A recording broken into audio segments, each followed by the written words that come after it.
ఇక మా పక్కనకు ఊరెళ్ళింది ఓటేయడానికి.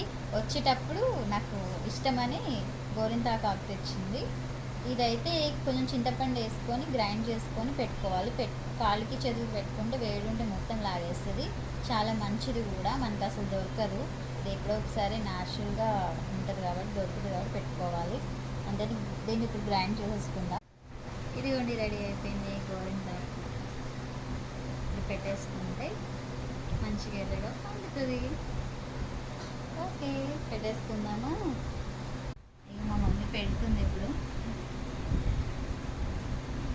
ఇది మనకి ఊళ్ళలో దొరికేది కదా ఎక్కువ.